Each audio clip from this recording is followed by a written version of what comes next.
It's the Bad King Walker. Oh my God. Had to get in here and start this video in Tyrone Magnus-esque fashion. Scott Pilgrim takes off. Now, I predict that when I post this, there's going to be people that saw me and Codes react to the trailer of this. And that trailer did some numbers. There was a core of that fan base that was upset because Codes was very dismissive of the trailer. This was dope. This was fucking fire. Let me start off by saying that usually when LFG watches something and rates something in a video, we start with the ratings and then we get into spoilery talk and stuff like that. So let me just keep the tradition. Damn.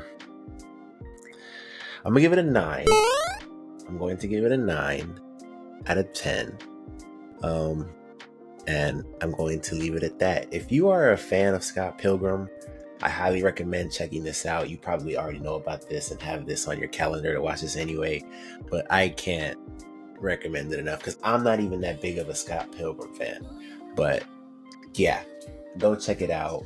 Justin of LFG recommends. Now let's get to the goddamn the meat and potatoes of the video. So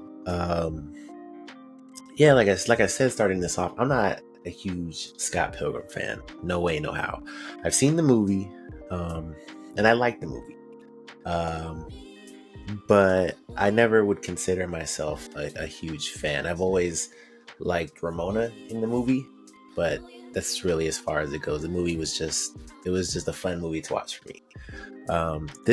This anime adaptation, Scott Pilgrim is one of those things that I feel like would only benefit more if it was an anime or like a cartoon, just because like there's just so many wacky things going on in the movie, and so with this, like if you really sit down and think about it, an anime adaptation was the perfect idea, just because throughout these 8 episodes there's just so much over the top shit that's happening, and it matches with the vibe of an anime.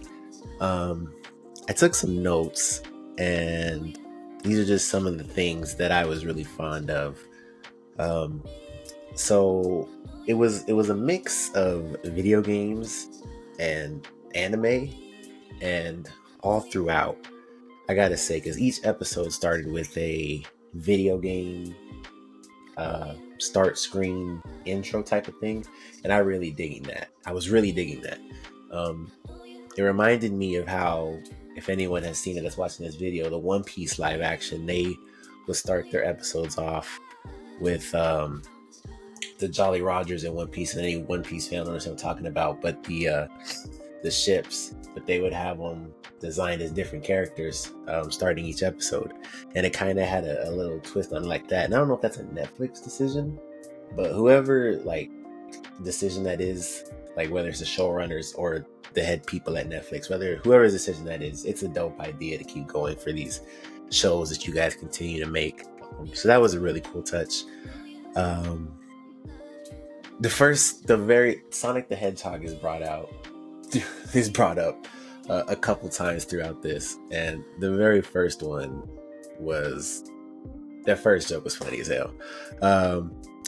The watching this throughout, the vibe that I was getting the whole time, more for my more anime watchers, the vibe I was getting was a lot of Mob Psycho, kind of similar art style, and just kind of like Mob Psycho kind of has like that over the top kind of like anime feel to it, and this was kind of in that same realm. So as I was watching, especially those earlier episodes of Mob Psycho, and kind of sprinkled throughout the show, but especially those earlier episodes, this is really that was really the feeling that I was getting.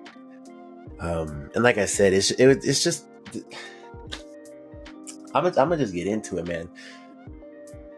I don't know if there's like some deep lore or books about Scott Pilgrim that wasn't explored in the movies, but this is not the movie.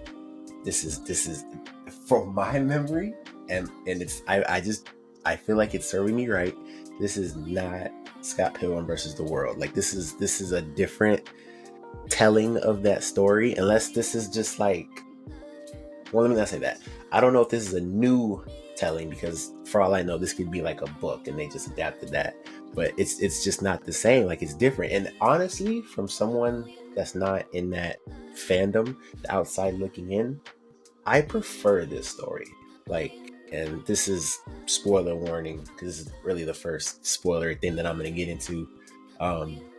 Following Ramona more than Scott, and maybe that's because I'm more of a Ramona fan than Scott, but following Ramona going through this whole journey instead of Scott was brilliant to me, because I just feel like it's like you get into, I think Scott comes back into play mainly around like episode 6, maybe even 7. I don't really remember, but it's towards the back half. But that whole like part of like a who done it, like Ramona trying to figure out who took Scott, what happened to Scott, like what happened, because she knows he didn't die. Like that whole premise to me was genius, and just doing something different and not directly doing like a one-to-one of the live action movie, it worked really well for me. I'm sure if they would have done that where they copied just the movie word for word, that would have worked too for a lot of people. I'm sure it probably would have worked for me too, but this felt fresh. It felt new. It didn't feel forced. And I really had a good time with it. Cody's gonna be sick. He's gonna be sick because he was talking crazy, and I know he apologized a little bit, but it wasn't even close. Like, this made me appreciate every single cast member. And I don't know if on Netflix, there probably was, because the One Piece one was like this too, but I don't know if there was an option to watch it in Japanese or like any other language you choose, but it's an anime, so you probably go Japanese. But you got, with this, you have to stick with the dub. I mean, they took their you know what I'm trying to say, like they really went out and got these actors to come back and voice these characters. I mean, you have to appreciate that, and at least give the dub a chance, and it pays off. Like Michael Cera, huge fan of Mary Elizabeth Winstead. I mean, Ramona, she's great.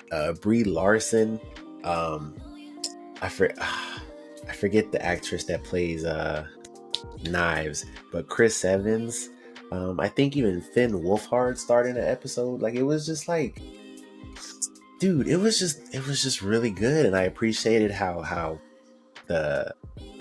fresh the story felt, and the fight scenes, man. That very first fight scene with Dylan Patel and wasn't Gideon. That very first fight scene, oh my god, like they were going crazy. It's just like a lot of the fight scenes throughout this were just like, they were just different. Like it wasn't just normal fist fights, they went crazy. And then I really appreciated the twist at the end, because the whole time I was trying to think, like, bro, who the hell took Scott? Like, what the hell happened? And it turning out to be him from the future, and all the futuristic things that they do with time travel throughout this. Like, dude, I was just like,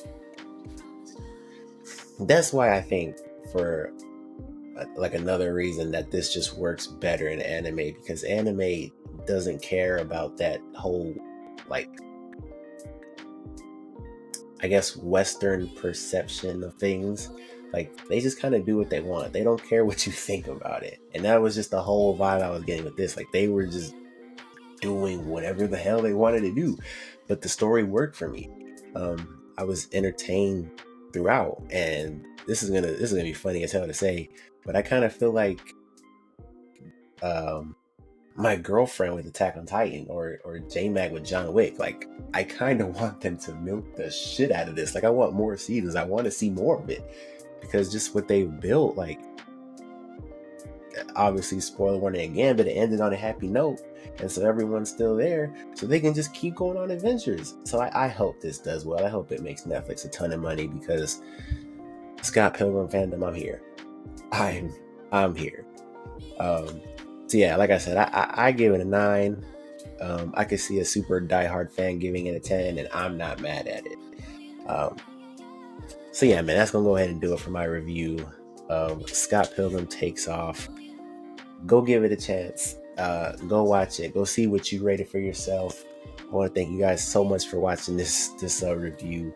If you are new to the channel and you have never seen us before, please consider hitting that subscribe button. If you liked this review, you have to hit the subscribe button anyway. That's what I'm going to say. If you like this review, you have to hit the subscribe button anyway. Because, like I said, Scott Pilgrim fans, I'm here. I am here. Like the video, comment, all that good stuff. Hit the bell so you don't miss any LFG reactions, reviews, everything. And we are a podcast that does pop culture, so Scott Pilgrim Takes Off, stuff like that is right up our alley. So thank you guys so much for watching, and I'll catch you guys on the next one. Peace.